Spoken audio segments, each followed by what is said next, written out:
하나님의 말씀은 신명기 1장 1절에서 18절입니다. 오늘부터 이제 신명기를 다시 공부를 하게 됩니다. 신명기 1장 1절. 이는 모세가 요단 저쪽 숲 맞은편의 아라바 광야 곧 바란과 도벨과 라반과 하세롯과 다사합 사이에서 이스라엘 무리에게 선포한 말씀이니라. 호렙산에서 세일산을 지나 가데스 바네아까지 10하루길이었더라.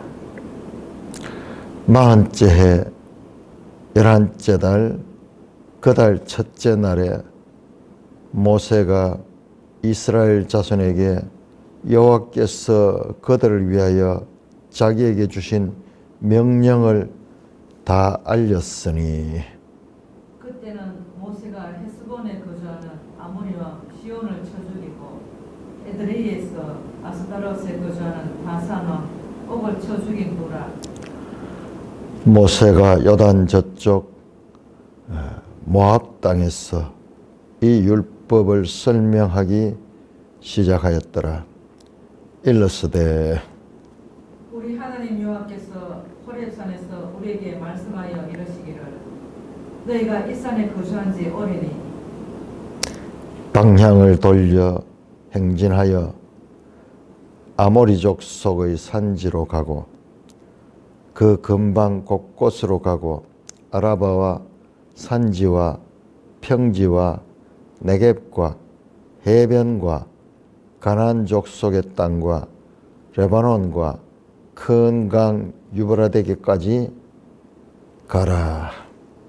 내가 너희의 조상 아브라함과 이삭과 야곱에게 맹세하여 그들과 그들의 후손에게 주리라 한 땅이 너희 앞에 있으니 들어가서 그 땅을 차지할지니라.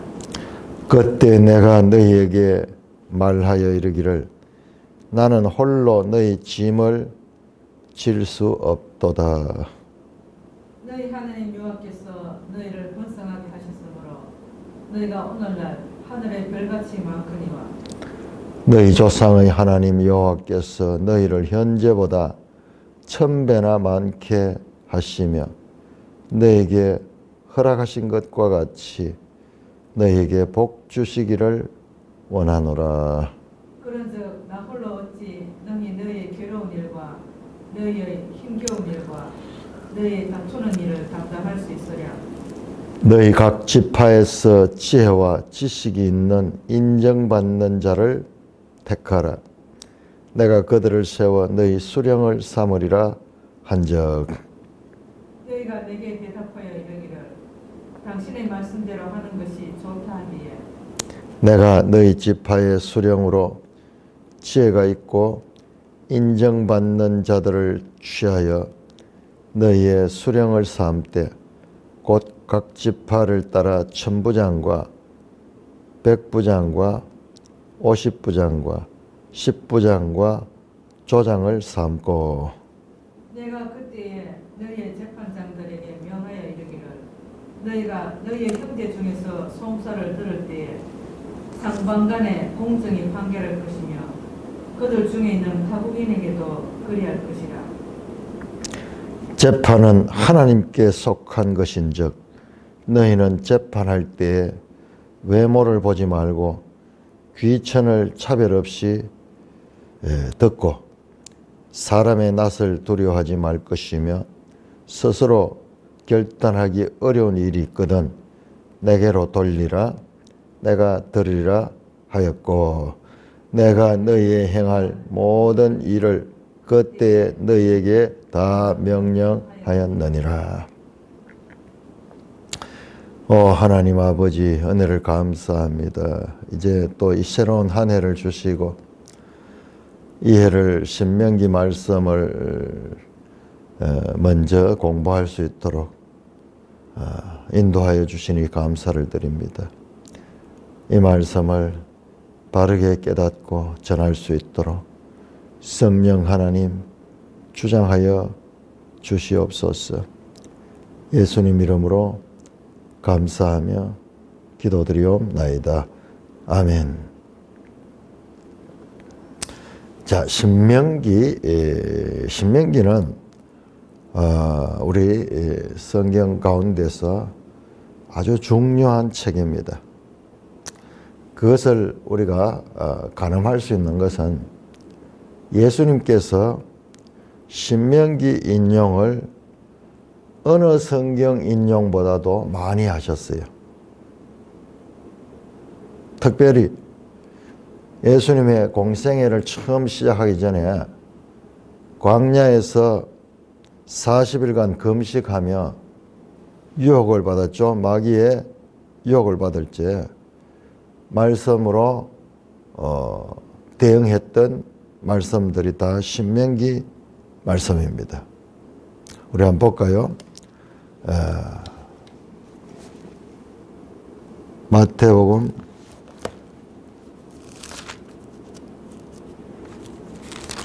4장을 볼까요? 누가복음 4장. 예수께서 1절에 성령의 충만을 위하여 요단강에 돌을 광야에서 40일 동안 성령에게 이끌려 마귀에게 시험을 받았다. 마귀가 예수님을 시험할 적에 8절에 보니까는 예수께서 대답하시 기록된 바 주 너희 하나님을 경배하고 다만 그리를 섬기라 하였느니라. 신명기 6장 13절 말씀으로 대응했습니다. 그 다음에 두 번째 신명기 하나님이 12절에 예수께서 대답하여 주 너희 하나님을 시험하지 말라 하셨다. 신명기 6장 16절 말씀.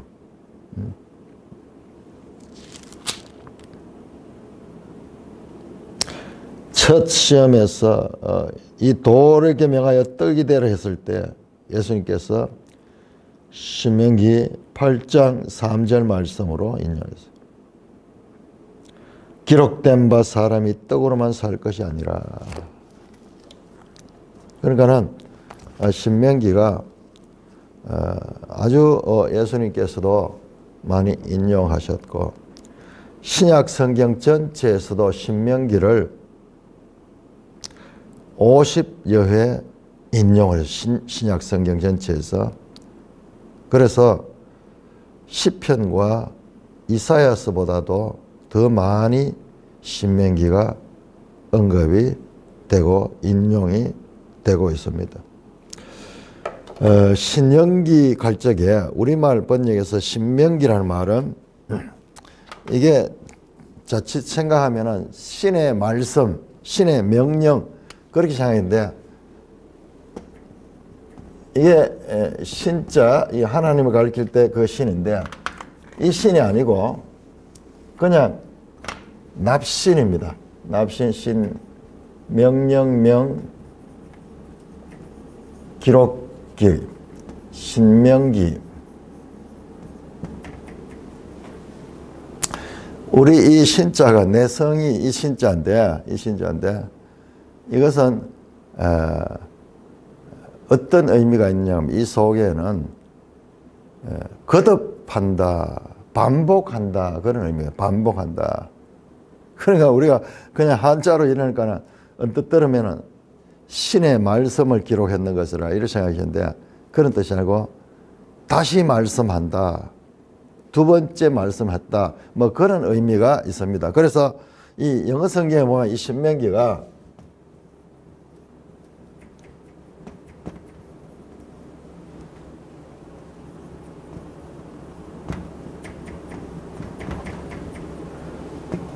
디오트로노미 간다. 이게 듀오하는 게 이게 라틴어가 나오는데 우리 그 가수들 둘이서 노래 부르면은 듀엣이라고 하잖아요.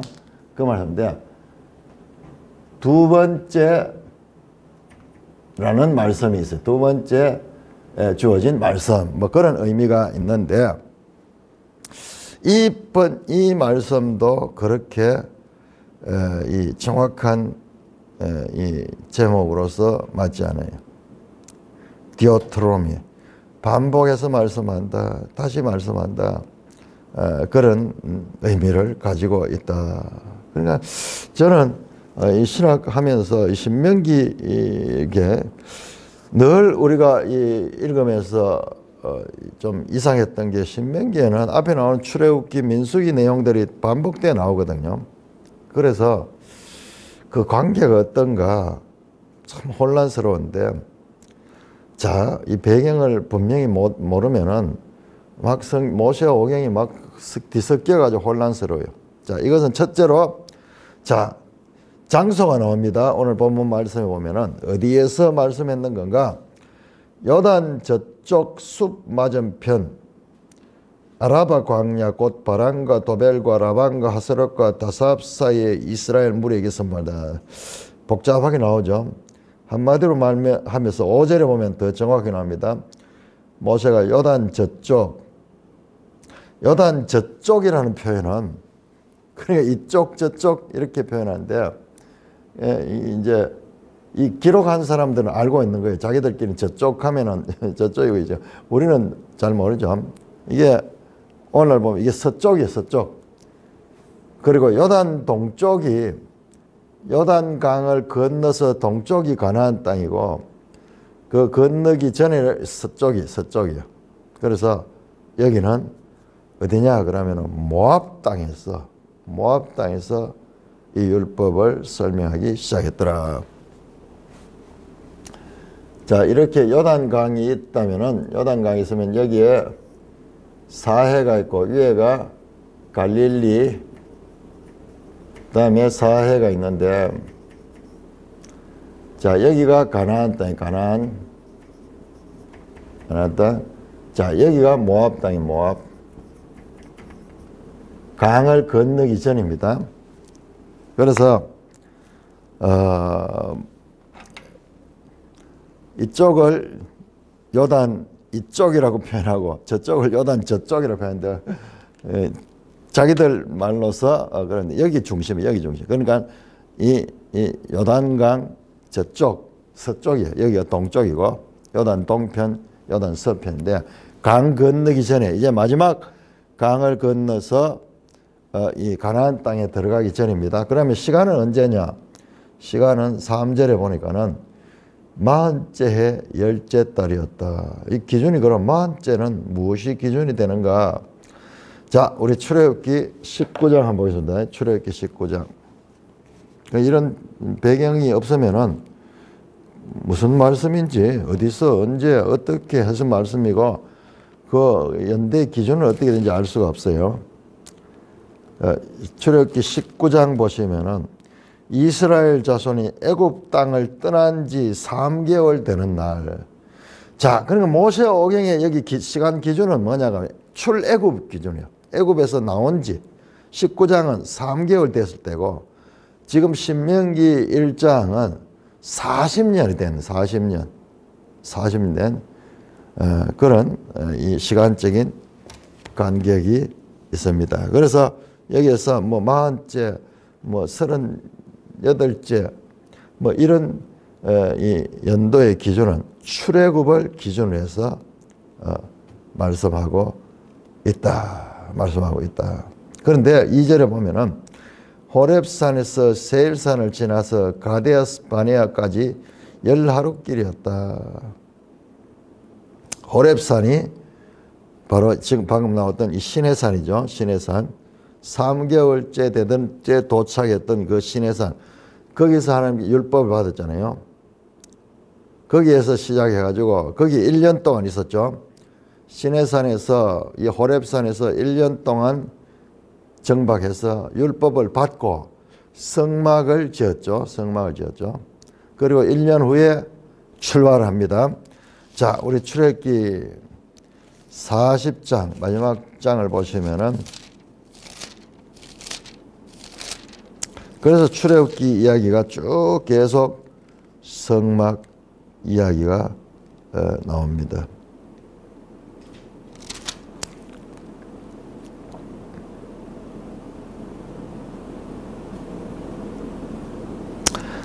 40장 보시면은 이제 성막을 완성하는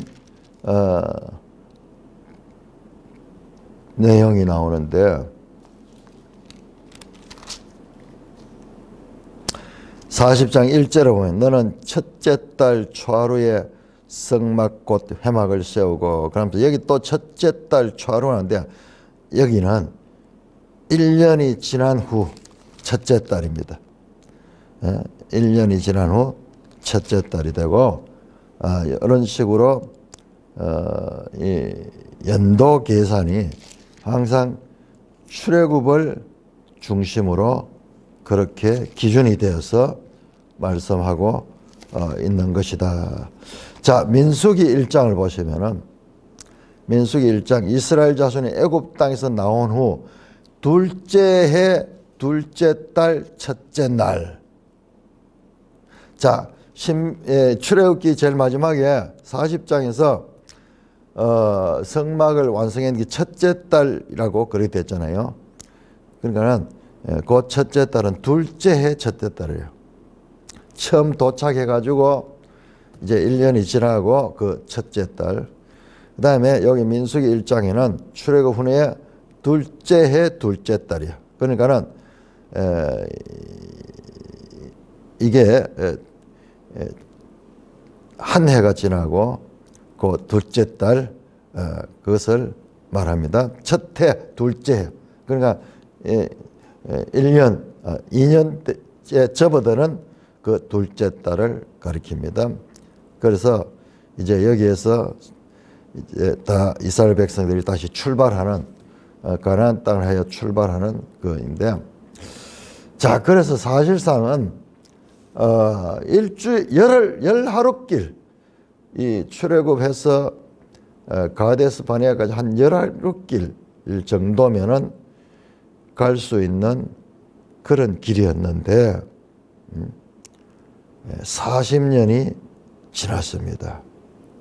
시내산에서 출발해서 가면은 10하루만 직진해가 가면은 갈 수 있는데 40년이 걸렸다. 여기에 지금 암시됐습니다. 열학기를 갈 수 있는데 왜 40년이 걸렸느냐? 그 40년 걸린 내용들이 민수기에 다 기록되어 있죠. 민수기. 이제 그 과정을 거치고 그리고 이제 가나안 땅 앞에 도착했는 것입니다. 3절에 40째 해 11째 달 그 달 첫째 날에 모세가 이스라엘 자손에게 여호와께서 그들을 위하여 자기에게 주신 명령을 다 알렸다. 5절에 보면은 요단 저쪽 모압 땅에서 이 율법을 설명하기 시작했다. 명령은 뭐고 율법은 뭔가? 우리가 조금 헷갈리기 쉬운데 같은 말씀 하나님 말씀 율법이라고 표현하기도 하고 명령이라고도 표현했는데, 그 시기가 40년째고 그때 어떤 사건이 있었는가? 4절에 모세가 헤스본에 거주하는 아모리 왕 시온을 쳐 죽이고 에드레이에서 아스타로스에 거주하는 왕 바산 왕 옥을 쳐 죽이니라. 이 이야기 많이 나오죠, 성경에. 이제 그 모압 땅에 들어가기 직전에 그 요단 서편에 거기에 강대한 국가들이었습니다. 헤스본 왕, 헤스본에 거주하는 아모리 왕 시혼, 바산 왕 옥을 쳐 죽인 후에다. 우리 지도 한번 볼까요? 지도 137쪽.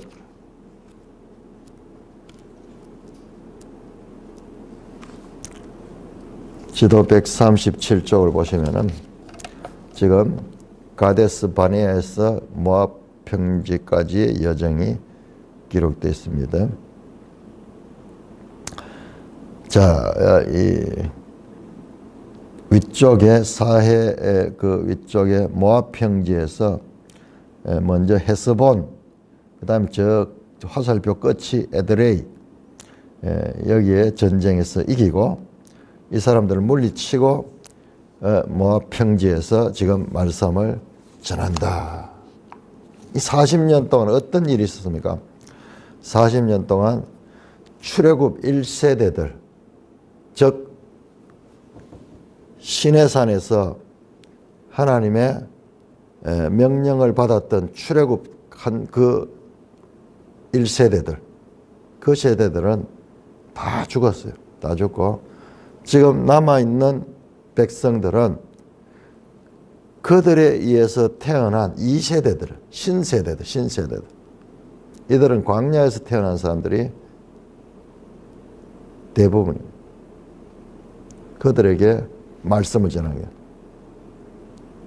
좀 이해가 되죠? 자, 1세대들은 경험했지만은 다 죽고 없어요. 그럼 2세대가 어떻게 합니까? 그 과정을 다시 설명해야 되는 거예요. 다시 설명해야 돼요. 어떤 사건이 있었으면은 우리가 우리나라 역사에서도 과거에 일어났던 역사를 신세대들이 배워야지 이 나라의 정통성도 알고 조상들에 대한 이해도 하고 그 다음에 이 나라에 어떻게 이렇게 됐는가 과정을 알고 그렇게 하듯이 이제 새로운 세대에게 설명하는 그 내용이 뭐냐? 출애굽과 그리고 그 광야에서 지금까지 있었던 그 내용들을 담고 있는 그리고 그 하나님 말씀과 그들이 그 말씀을 어떻게 대했는가. 불순종해서 이렇게 오랜 시간이 걸렸고 그리고 그 1세대는 다 광야에서 죽게 된 그 가나안 땅에 들어가지 못하고 죽게 된 그와 같은 배경을 가지고 있다. 그러니까 왜 이 신명기에 앞에 나왔던 이야기가 똑같은 이야기들이 왜 그렇게 반복되어 나오는가? 앞에 나왔던 내용들은 경험한 내용이고 그 다음에 신명기 내용은 그 경험한 내용들을 설교로 이 신세대에게 가르치는 그와 같은 내용인 것입니다. 그러니까 광야 40년 동안 경험했던 그 사건은 이스라엘 역사에서 가지고 아주 중요한 기본이 되는 거예요. 그리고 그 기간에 하나님께서 이스라엘 백성들에게 말씀하신 그런 내용도 다시 이 새로운 세대에게 가르치기 시작하는 것입니다. 그래서 이 신명기 속에는 출애굽기나 민수기 내용이 또 반복되는 거예요. 그러니까 우리가 왜 반복되는 이야기가 이렇게 많은가? 이 배경을 모르면은 헷갈리죠. 자, 이 신명기는 실제 있었던 사건 현장에서 말하는 게 아니라 과거에 있었던 사건들을 이제 신세대에게 가르치는 그런 내용이다. 그러니까는 앞에 나왔던 9세대가 경험했던 내용들이 다시 나오겠죠. 그러나 그것은 실제 그 사건이 아니고 모세의 입을 통하여 전해지는 사건, 그 듣는 대상은 이제 곧 가나안 땅에 들어가야 될 그런 신세대들입니다. 자, 그래서 이 율법을 설명하기 시작했다. 자, 말씀을 시작합니다. 6절에 우리 하나님 여호와께서 호렙산에서 우리에게 말씀하여 이르시기를. 자, 호렙산은 시내산의 다른 이름입니다.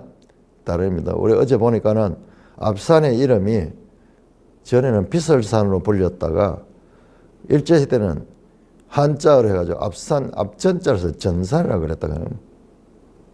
그런데 지금은 비설산을 부르지 않고 앞산하고 비설산하고 또 구별한다 이러는데, 그러니까는 어떤 지명이나 이런 것은 사람들이 지어낸 거기 때문에 어떤 그 시간에 따라 가지고 이름이 다르게 불리기도 합니다. 우리 대구 같은 이름도 과거에는 대구가 아니고 달구벌이고 뭐 그랬죠.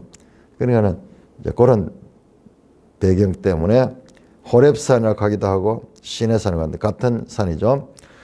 자, 시내산에서 호렙산에서 우리에게 말씀하여 이르시되, 이게 바로 출애굽기 19장에 하나님이 임하셔서 말씀하신 그 말씀입니다.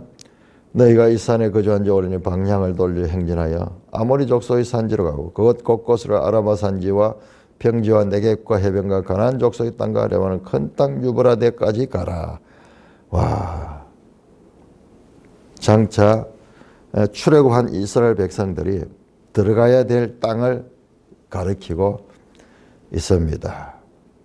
아라바와 산지와 평지와 네겝과 해변과 가나안 족속의 땅과 레바논과 큰 강 유브라데. 자, 앞에 나오는 아라바 하는 건 뭐냐 그러면, 아라바 하는 것은 이 땅이 말씀드렸듯이 이 갈릴리에서 사해까지 쫙 이렇게 흐르는 이 요단강이 있는데, 이게 전부 다 이 지역이 지대가 낮습니다. 물이 흐를 수 있는 지대가 낮은 곳이에요.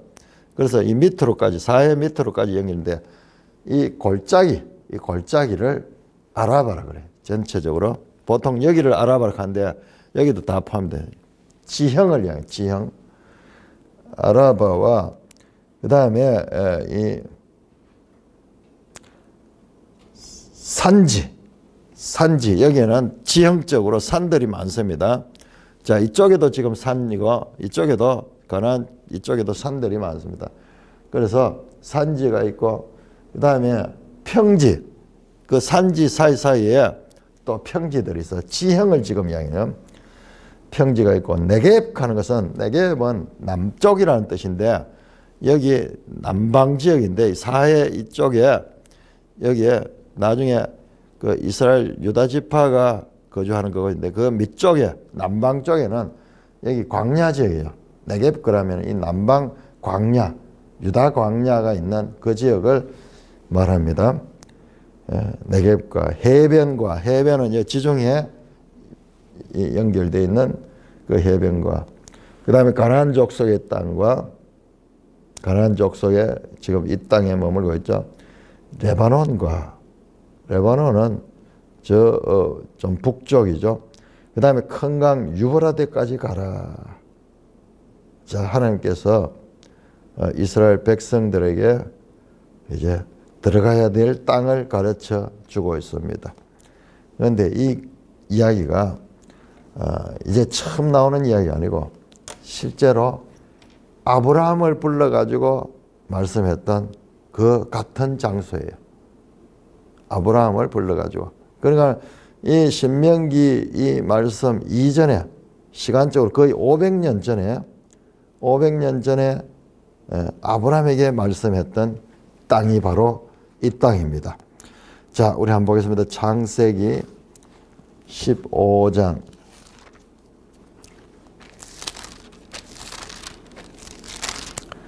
창세기 15장 8절. 하나님께서, 그러니까 우리 하나님이 일하시는 것을 우리가 봐야 되잖아요. 하나님은 말씀하시면 이루시는데, 때로는 시간이 많이 걸릴 때도 있고, 그렇습니다. 그 하나님의 때에 역사하는데, 약속을 먼저 주셔서, 약속을 먼저 주셨는데, 창세기 15장 18절에서 그날에 여호와께서 아브람과 더불어 언약을 세워 이르시되, 내가 이 땅을 애굽 강에서부터 큰 강 유브라데까지 네 자손에게 주노니, 곧 겐 족속과 그니스 족속과 감몬 족속과 헷 족속과 브리스 족속과 러바 족속과 아모리 족속과 가나안 족속과 길가스 족속과 여부스 족속의 땅이니라. 고대에는 이 한 나라가 이렇게 지배하는 게 아니라 하나의 부족 국가처럼 그렇게 각 족속들이 지금 거기 살고 있는 땅인데, 이 땅, 그것을 큰 강 유브라데까지,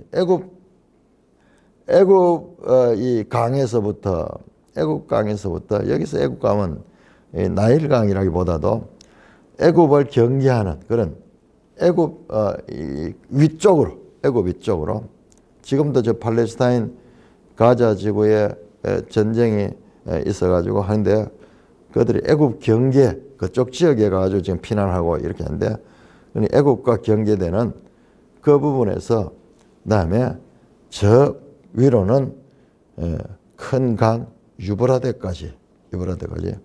그런데 우리가 지금 보면은 이스라엘 백성들이 이런 땅을 가지지 못했죠. 유브라데는 그쪽까지는 못 올라가잖아요. 그 위에는 시리아가 있고 지금 뭐 레바논이 있고 뭐 그런데 이 약속이 빈말인가? 아니에요. 실제로 보면은 저 다윗과 솔로몬 때 그 영토가 거기까지 펼쳐갔잖아요. 그런데 그 땅을 차지한 적은 있지만은 유지하지를 못했는 것은 그 이스라엘 백성들이 하나님 말씀에 불순종했기 때문에 그런 것입니다. 8절입니다. 내가 너희 조상 아브라함과 이삭과 야곱에게 맹세하여 그들과 그들의 후손을 주리라고 한 땅을 너희 앞에 있으니. 그러니까 한 500년 전에 약속했는데 아브라함과 하고 그 다음에 이삭에게도 하고 야곱에도 맹세했다. 하나님이 줄 것이다. 자, 이 뭐예요? 전부 하나님의 주권적 이 은혜잖아요. 하나님이 주신다는 거야. 하나님이 주신다는 거야. 너희는 들어가서 그 땅을 차지하라. 이제 들어가서 차지하게 됩니다. 그래서 신명기가 지나고 여호수아서는 바로 그 가나안 땅에 들어가서 차지하는 이야기죠. 자, 이 약속을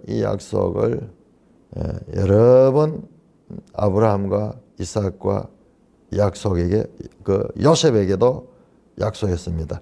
우리 한번 볼까요? 자, 창세기 26장 이삭에게 약속했어. 왜 이 창세기에 아브라함과 이삭과 야곱 이야기가 길게 나오는가?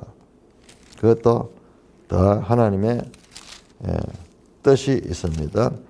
26장 창세기 26장 3절 4절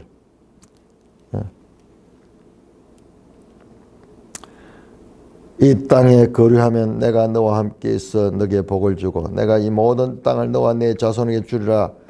내가 네 아버지 아브라함에게 맹세한 것을 이루어 네 자손을 하늘의 별과 같이 번성하게 하며 이 모든 땅을 너 자손에게 주리니 너 자손이로 말미암아 천하 만민이 복을 받으리라. 그러면서 아브라함께 했던 그 땅에 대한 약속을 그 아들 이삭에게도 반복하고 있습니다. 자, 28장 한번 볼까요? 28장 창세기 28장 13절 14절 또 본적 여호와께서 그 위에 서서 나는 여호와니 너희 조부 아브라함의 하나님이야. 야, 여기서는 앞에서는 너희 아버지 아브라함, 여기는 너희 할아버지 아브라함. 그러니까 우리는 이 짧은 시간을 살기 때문에 이걸 뭐 하나님은 계속 이 모든 역사를 보고 있는 약속하신 것을 반드시 지킨다.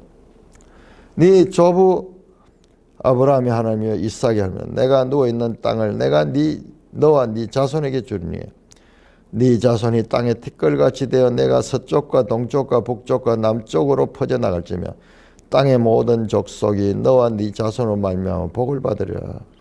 하나님께서 아브라함을 통해서도 이삭을 통해서도 야곱을 통해서도 땅의 모든 족속이 너희로 말미암아 장차 이제 이스라엘로 말미암아 복을 받으리라.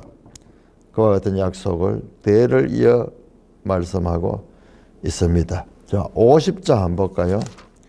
창세기 50장 땅에 대한 약속. 하나님 일관되게 사람은 잊어버려도 하나님은 일관되게 말합니다. 창세기 50장 24절 요셉의 입을 통하여 이제 아브라함의 정손자죠. 요셉은 정손자인 요셉을 통하여 요셉이 그의 형제들에게 나는 죽을 것이나 하나님이 당신들을 돌보시고 당신들을 이 땅에서 인도하여서 아브라함과 이삭과 야곱에게 맹세하신 땅에 이르게 하시라고. 그 땅에 대한 약속이 계속 있는데 이제 그 약속이 성취되는 그와 같은 직전에 있는 것입니다. 이제 들어가서 찾아라. 이 시간이 500년이 걸렸어. 500년이. 약속을 처음 한 지 500년. 하나님이 누구신가? 약속하신 것을 하나님의 때를 따라 반드시 이루시고 계신다 하는 것을 알 수 있습니다. 9절입니다. 그때 내가 너에게 말하여 이르기를 나는 홀로 너희 짐을 질 수 없도다. 너희 하나님 여호와께서 너희를 번성하였으니 하늘의 별과 같이 되었다.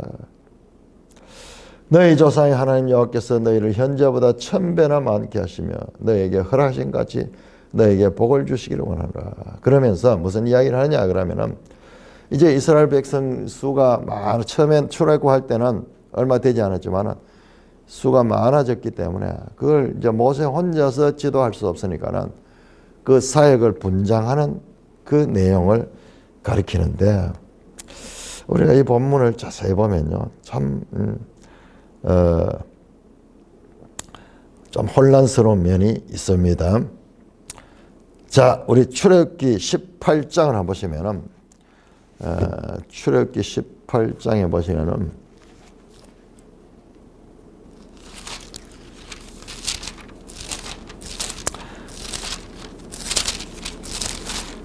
출애굽기 18장 19장이 이제 시내산에 도착하는 거고 그런데 출애굽기 18장에 모세의 장인이 등장해가지고 그 다음에 이제 모세에게로 왔다가 모세가 하는 일을 보니까는 18장 13절 모세가 재판으로 앉아있고 백성은 아침부터 저녁까지 모세 곁에 서 있는지라. 그래서 모세가 혼자 이스라엘 백성을 전부 재판을 하는데 사람들이 막 줄 서가 있고 그렇게 하는 거예요. 그래 모세 장인이 모세에게 말합니다. 그렇게 하면은 17절 모세의 장인이 그에게 이르되 네가 하는 것이 옳지 못하다. 지금 이런 방법으로 해서 안 된다 이 말이에요. 너와 함께한 이 백성이 필경귀력이 저인 너도 이 재판을 혼자 다 하다가는 힘들어서 못하고 백성들도 그 기다리다 세월 다 간다. 그래서 혼자 감당할 수 없다. 이 일을. 그래서 내 말을 들으라. 19절에 내가 네게 방침을 가르친 하나님이 너와 함께 하실지라. 너는 하나님 앞에서 백성을 위하여 그 사건들을 하나님께 가져오며 그들에게 윤례와 법도를 가르쳐 마땅히 가르쳐 할 일을 내게 보이고 쭉 그러면서 뭐 어떻게 하냐 하면 백성들 가운데 지도자를 세워가지고 21절에 천부장과 백부장과 50부장과 10부장을 그들이 분담해서 일을 감당하라. 그렇게 가르치죠. 그렇지만은 그들이 감당하지 못하는 어려운 일은 그런 것만 네가 맡아라. 25절에 그들이 때를 따라 백성을 재판하되 어려운 일은 모세에게 가져오고 또 작은 일은 스스로 재판하더라. 모세가 그의 장인을 보내니 그가 자기 땅으로 갔더라. 이게 우리 시간적으로 보면은 지금 이 순서로 보면 출애굽기 순서로 보면은 이 사건이 호렙산에 도착하기 전의 사건으로 그렇게 있는 것 같이 보이잖아요. 근데 그런 면에서 또 헷갈리는 게 있는 게 우리 민수기 보시면은 민수기 11장을 보시면은 자 민수기 11장은 지금 민수기 11장은 이제 호렙산에 도착해 가지고 1년 지나 가지고 이제 거기서 말씀을 받고 성막을 다 짓고 이제 광야로 가나안 땅을 향하여 출발하는 과정입니다. 출발하는 과정에 나오는 내용인데 그때 모세가 이스라엘 백성의 지도자들을 세우는 내용이 나옵니다. 지도자를 세우는 내용.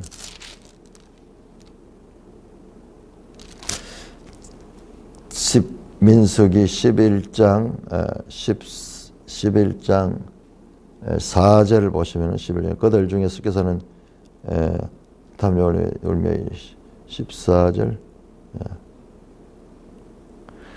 14절에 보시면은 책임이 심히 중하니 나 혼자는 이 모든 백성을 감당할 수 없나이다.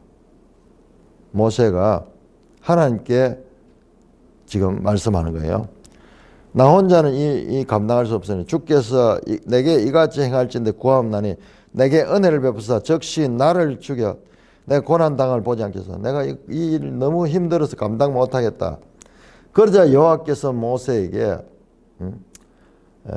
백성의 장로와 지도자들만 70명을 모아 내게로 데려와서 그들에게 성령을 주셔가지고 그들이 모세와 같이 나누어서 이 판단을 할 수 있도록 하겠다는 이 내용이 나오는데 이 내용과 이 내용이 조금 이렇게 섞여 있어요. 출애굽기 내용과 섞여 있어요. 그래서 상당히 이게 이제 내용상으로는 어렵지 않지만은 이게 과연 어느 시대와 하는 것이 맞는가 이 부분에 있어 가지고 아주 난제가 있는 본문입니다. 그런데 우리가 출애굽기 18장의 내용을요. 출애굽기 18장의 내용을 그냥 시간 순서로 되어 있는 것이 아니고 조금 그런 면에서 새롭게 해석해야 될 그런 내용이 있다는 것을 암시만 하고 그걸 지금 다루면은 너무 복잡해요. 그러나 이게 모순이 아니라 성경신학자들이 깊이 연구하면서 이 내용들이 어떤 시간적인 그런 이 시차가 있는 것 같지만 어떤 기록될 때 꼭 시간 순서로 기록하지 않았다 하는 거예요. 그렇게 해서 난제를 해결하는데 일단 우리가 본문 한번 보겠습니다. 나는 홀로 너희 짐을 질 수 없더라. 그러면서 이스라엘 백성 대표를 뽑도록 하는 겁니다. 11절에 너희 조상 하나님 여호와께서 너희를 현재보다 1000배나 많게 하시며 너희에게 허락하신 같이 너희에게 복을 주시겠다. 그러니까 이제 백성이 자꾸 불어나니까는 12절에 그런즉 나 홀로 어찌 너희의 괴로운 일과 너희의 힘겨운 일과 너희 다투는 일을 담당할 수 있는가. 처음 이제 지도자로서 이 백성을 다 다스리려고 하니까는 혼자서 감당할 수 없다는 거예요. 거기 문제가 얼마나 많이 생긴지 몰라요. 지금 뭐 한 200만 명이 있다 그러잖아요. 한 200만 명. 남자만 60만 명, 장정만 한 60만 명. 그러니까 최소한 200만 명 있는 사람들을 지도자가 모세 혼자서 그걸 어떻게 감당할 수 있겠습니까? 이제 그 일입니다. 그래서 이제 각 지파에서 수령들을 뽑아가지고 지혜 있는 사람을 뽑아가지고 그들이 분담해서 일을 맡도록 하는 그 내용입니다. 13절 너희 각 지파에서 지혜와 지식이 있는 인정받는 자를 택하라. 내가 그들을 세워 너희 수령으로 삼으리라 한즉 너희가 내게 대답하기를 당신의 말씀대로 하는 것이 좋다 하기에 그걸 백성들에게 동의를 구하니까는 백성들도 그렇게 하겠다.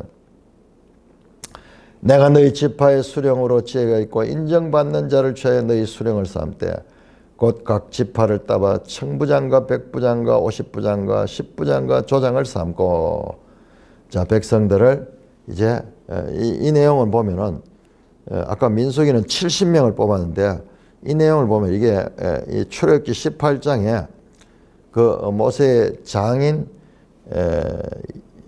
그 이 분류를 따르고 있어요. 18장 21절에 천부장, 100부장, 50부장, 10부장 중 내가 그때 너희 재판장들에게 명하사 이르기를 너희가 너희 형제 중에 송사를 들을 때에 상방간에 공정히 판결할 것이며 사람들이 많이 모이면 문제가 많이 생깁니다. 그러니까 그 지도자들이 그것을 재판하는데 첫째 원칙이 공정한 판결. 우리나라에도 저기 법원에 가면은 법원에 저울을 탁 균형 잡힌 저울을 상징을 해서 공정하다. 한쪽으로 기울이지 않도록 공정하게 판결하라. 전 세계적으로 이와 같은 이 법의 적용 기준이 있는데 성경에 여기 나오는 거예요. 공정히 판결하다. 상방간에. 그런데 그들 중에 타국인에게도 그리할 것이며 타국인들에게도 같은 기준으로 그렇게 판단해라. 재판은 하나님께 속한 것인즉 너희가 재판할 때 외모를 보지 말고 귀천을 차별 없이 듣고 사람이 나설 두려워하지 마라. 재판은 하나님께 속한 것이다. 이 말은 무슨 말이냐 그러면 이 재판은 하나님께서 하시듯이 하나님은 공정하시다. 하나님은 공정하시다. 하나님의 속성에 이 부합되는 재판을 해야 된다. 그러니까는 외모를 보지 말고 귀천의 신분에 차별을 두지 말고 그리고 내가 이렇게 판단하면 딴 사람들이 내한테 어떻게 공격할까? 우리나라도 보는 게 지금 재판하는데 문제가 많죠. 그런 것 때문에 주저하지 말고 공정하게 소신 있게 판단하라. 그리고 스스로 결단하기 어려운 일이 있거든 내게로 돌리라. 자기들이 감당하지 못할 것은 오늘날 우리 제도도 법도 보면은 뭐 지방법원이 있고 고등법원이 있고 뭐 대법원이 있고 뭐 이런 거 제가 법은 잘 모르지만은 뭐 그런 있는 게 이제 최종적인 잘 해결 안 되는 것은 대법원에 가서 판결을 내리듯이 지금 그런 하나의 사법 시스템에 이 기초가 보입니다. 자, 법 앞에 만인이 평등하다. 오늘날 많이 이야기하는 건데 그대로 나오고 그 다음에 이 지방에서 해결이 안 되면은 이 모세에게로 가져오라. 법원의 어떤 그 지방법원, 고등법원, 무슨 대법원 이런 법원 시스템도 여기서 지금 보이고 있습니다. 내가 너에게 행할 모든 일을 그때 너에게 다 명령하였다. 지도자들을 세우게 된 배경과 과정을 설명하므로 자, 이 지도자들에게 권위를 주는 거예요. 이 지도자는 너희들이 지금 지도하고 있는 이 지도자들은 그냥 된 것이 아니고 바로 이와 같은 배경에서 그들이 세워진 것이다. 그러므로 모세만 하나님의 백성으로 그 하나님의 종으로 이 권위를 받았다가는 모세가 죽고 나면은 이제 나라 시스템이 흩어지죠. 그러니까 이 모세 이후에는 이들을 세워서 수령들을 세워가지고 그 재판하고 그 백성을 다스리도록 했다 하는 내용이 나옵니다. 자, 우리가 지금 이런 것을 보면 성경을 읽을 때 우리가 제대로 읽어야 되는 거는 자, 모세 시대는 그 한 세대 모세 당시밖에 없었어요. 그럼에도 불구하고 모세를 통하여 가르친 그 가르침들은 이스라엘 백성의 역사에서 계속 이어지거든요. 이어지는데 그러니까 그때는 누가 담당하냐? 이 수령들, 각 지파의 대표들이 이 법에 따라서 통치하는 거예요. 통치하는 겁니다. 우리 교회 시대도 마찬가지입니다. 예수님 시대 그리고 사도들 시대 그건 역사 가운데서 한 시대였어요. 한 시대. 거의 붙어 있죠. 1세기에. 그렇지만 그 이후로 오늘까지는 그 기초에 의해서 세워진 제도에 의해서 목사들도 있고 뭐 이렇게 해서 이 교회가 이어져 가고 있습니다. 모든 것을 마치 모세 시대 당대처럼 생각하고 성경을 해석해서 안 되고 모든 것을 예수님과 사도시대의 그 당대의 기준만 가지고 적용해서는 안 되고요. 이와 같은 그런 것이 출발이 됐고 그때는 기적도 많이 일어나고 모세 시대에는 하나님이 직접 나타나기도 하고 그랬잖아요. 그러나 그 뒤에는 그런 것이 거의 없습니다. 거의 없습니다. 그런데 우리 성경의 기록에는 그런 부분에 대한 기록이 많이 남아 있으니까는 모든 시대에 예수님처럼 기적을 행하고 막 그렇게 해서 막 이 사도들처럼 기적을 하고 그런 이야기가 바울 서신에는 그런 내용 없습니다. 하나도 없습니다. 오히려 반대로 그 사탄의 세력들이 기적을 행하고 막 이렇게 하면서 이 백성들을 미혹하는 내용이 나오는 거예요. 어떻게 보면 우리의 신앙은 한 시대로 끝나는 것이 아니라 역사 가운데서 계속 이어지니까는 이제 그런 부분을 우리가 성경을 볼 때에 생각하고, 지금 여기도 마찬가지로 앞으로 이어질 모세 이후에 이스라엘 백성을 지도할 지도자를 세우는데, 그것은 하나님이 나타나가지고 뭐 이렇게 해라 저렇게 해라 그렇게 생각이 아니고, 백성들이 지파별로 대표를 뽑고 그 인격이 있고 지혜가 있고 인정받는, 인간적으로 인정받는 그런 사람들을 세워가지고 그들을 모세가 가르치고, 그리고 그들이 재판을 하게 되고, 그 다음에 그들이 감당할 수 없는 것은 모세가 하는 이런 체제로 이렇게 역사가 이스라엘 역사가 이어졌다는 것을 말씀하는 것으로서 신명기 말씀이 시작이 되고 있습니다. 찬송가 349장입니다.